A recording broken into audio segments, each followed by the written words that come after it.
I'm actually filming this intro at the end of the day. I just want to bring you up to date with what I have in terms of panels and setup. And I've made a few tweaks which have actually done me a huge favour. I run 3 solar panels connected to the boat, 2 top solar panels. They're like a semi-flexible one, but I've fixed them in a frame, 180 watts each. I have a separate panel on the other side of the boat, which is on a little pedestal that I made, so I can rotate it depending on the time of day and where the sun is. And that one is 195 watts. Give or take a bit, technically I have got 600 watts of solar capacity. I've always run the 2 panels together, paralleled, not in series. And the reason for that is if you parallel, then if you've got a panel out of the 2 in partial shade, then it doesn't draw down the other panel quite so much, and it's a little bit more efficient. If you wire them in series, then your 2 predominantly 12 volt panels will be producing 24 volts minimum. Quite often it's a great deal higher than that. It improves the current. So, but that's if both the panels are receiving the same amount of light throughout the duration of the day.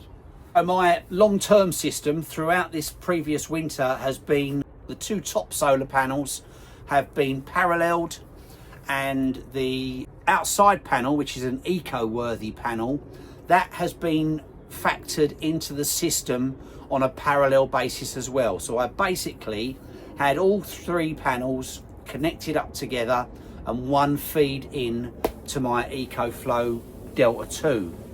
I've since upgraded to the Delta 2 Max, which gives me 2 solar inputs.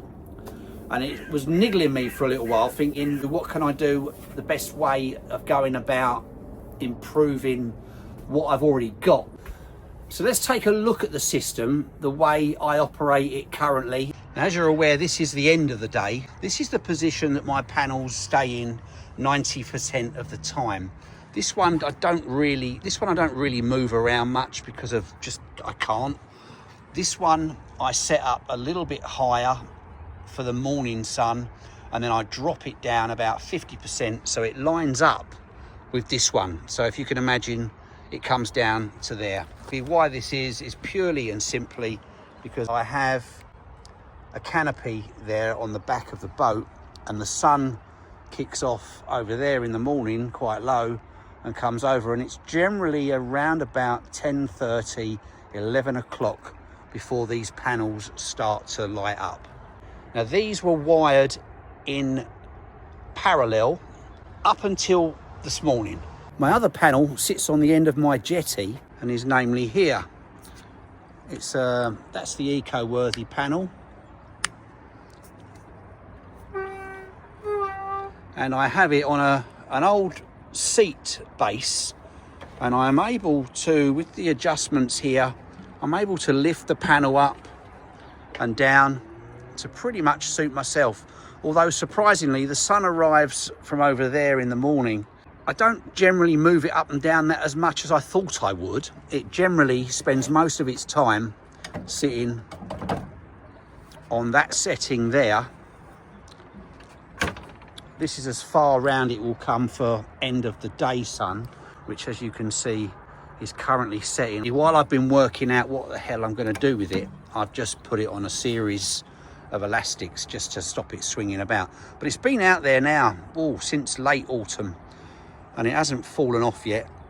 But it's been a game changer being able to rotate it, because it used to be fixed and I'd get a few hours out of it and then it would start to lose it, whereas now I get pretty much a decent yield from it all day long, even if I'm not here. I'll tend to set it in the early position in the morning. I look at the forecast, see where the weather's supposed to be at its best, and then adjust it accordingly.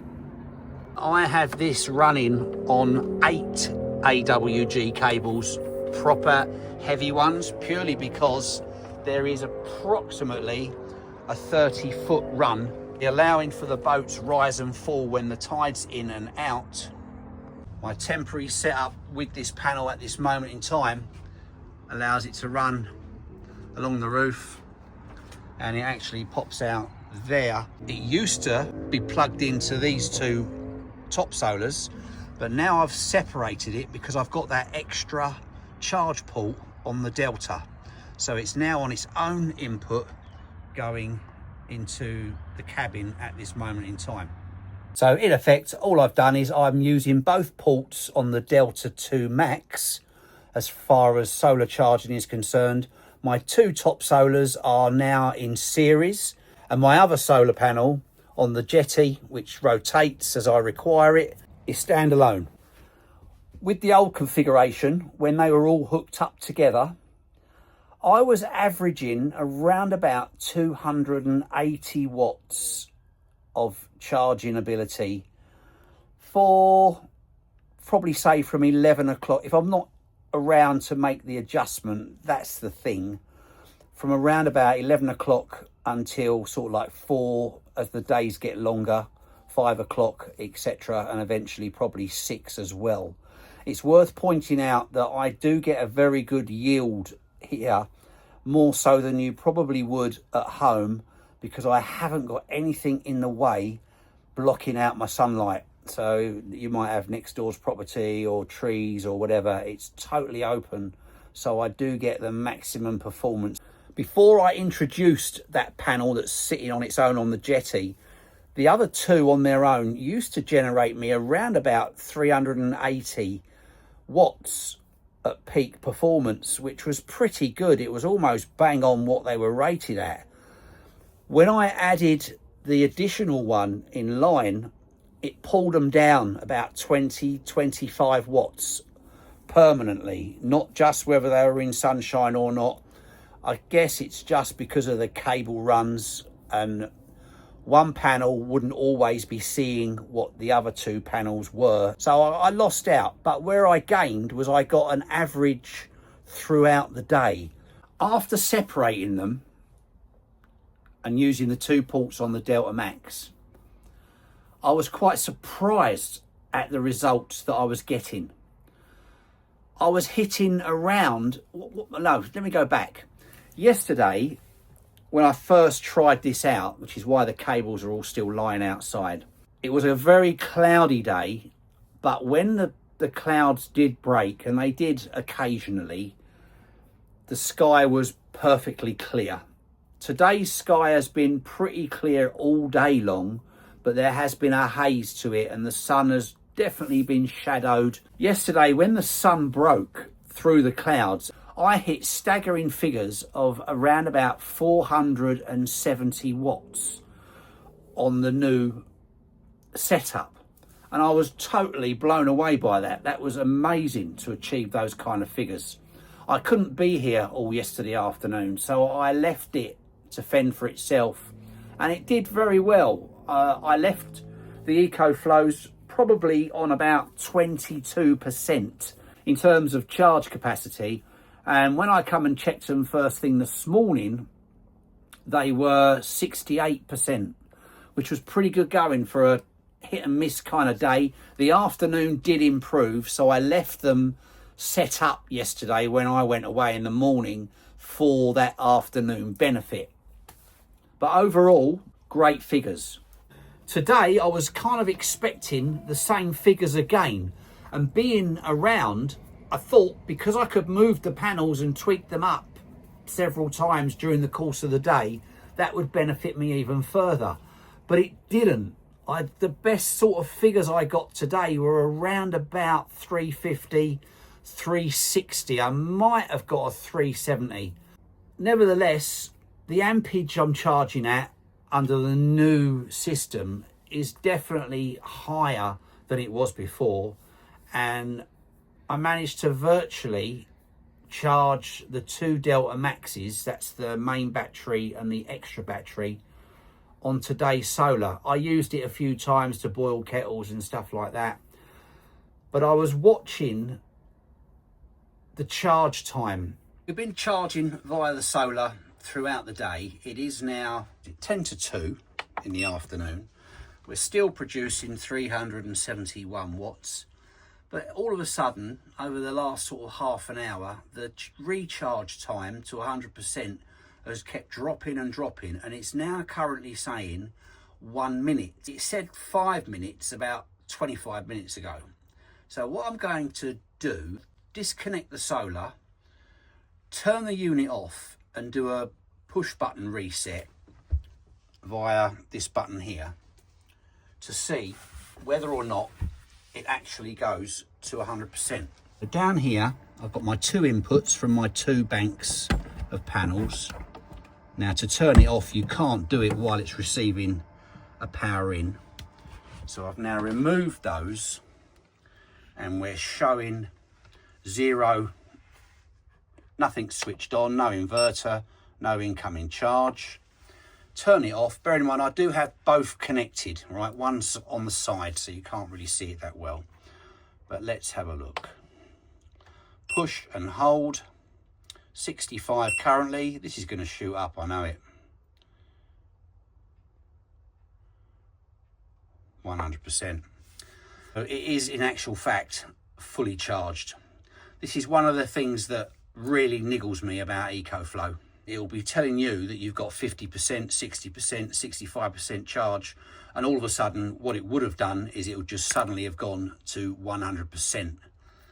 So you don't know what to believe, whether the battery really is at 100% or whether the counter's out, but it is a problem that they continuously have. I had it with the Delta 2 and I've clearly got it with the Delta 2 Max as well. I'm going to plug back in my 2 solar inputs. That's 1 and 2.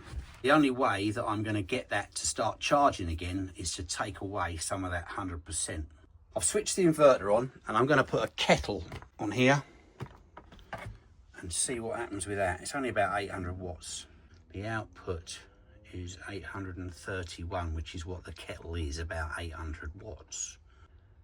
Now you get pass-through on here. So what that means is it will use the available solar current and offset that against what the kettle wants. So let's say there's 400 watts of solar available. It will use that to power the kettle, and then it will just take 400 watts out of the batteries. So the kettle's still on, but it hasn't boiled.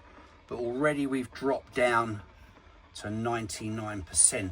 And after dropping to 97, the solar availability has now kicked back into play at 363. So it won't start charging at 99, but mine started recharging from the solar at 97 the next morning. This is a different day, and a very different day in terms of solar. It's really overcast and I'm not getting much out of it at all. So let's just take a look at this on the app to see exactly what is going on in terms of the split between my bank of 2 panels and my independent panel. This is just one of the good features upgrading to the Delta Max. Giving you those 2 solar inputs enables you to split your system and get you better performance. The 11 watts is currently the 2 panels in series. The 33 watt is the panel standing on its own. But the beauty of it is, if either panel gets shaded or drops out, it won't pull the other side down. So you're always going to achieve your maximum potential. Whereas if these 3 panels had all been seriesed together, be it paralleled or not, if they're all connected together, the panels that are performing the least will be drawing power from the panel that is performing the best, reducing your overall input. Now we've just hit 62 watts and that has brought the extra battery into play, so it's now back and outputting 29 watts of the 67. That gives you an idea that on a Delta 2 Max you're looking at around 60 watts of input before it will start to output and top up your second battery, or indeed your third. Now at 51 watts of input between the two, that's a 40 watt on the single bank and 11 watts on the double bank. We're still not putting anything into the extra battery. That is all going to the main unit. 30 watts of that, 20 to 30 watts of that is just going to operate in the system. So you're not putting anything in there at all. Hence it is saying 74 hours to fully charge it. So my take on all of this is, if you can split your panels so you can benefit from morning sun and from afternoon sun, you will get a better average throughout the day. This way I get the maximum that I possibly can. I spotted online solar panel that is at 380 watts, which would be 180 watts more than my independent panel that I have on my little swivel assembly. I might swap that out. I just want to get the best out of the space that I've got. So what are we taking from this video? If you've got a long run, use the best cables in terms of size and quality that you possibly can, because that will reduce your losses. If you're running in series, then both those panels need to be receiving the same amount of light, unshaded. If one drops into the shade, it will pull the one that's doing all the work down and again reduce your yield. If that happens to you, then you're better off running them in parallel, because again the loss is significantly less. If you can have a setup like I have with the panel on its own and the ability to rotate it and in effect follow the sun throughout the course of the day. Thanks for watching. Hope you enjoyed that one. I am going to get an extra battery on top of the extra battery that I've got on my Delta. That will take me up to 6K, which is absolutely more than enough for me. Let me know what you think. See you in the next one. Thanks for watching. Bye for now. So just a quick update. We've got my main unit. I've got my extra battery, and I now have another extra battery. Found one online last night, picked it up this morning. Now I'm maxed out at 6K. Let's see how it all works out.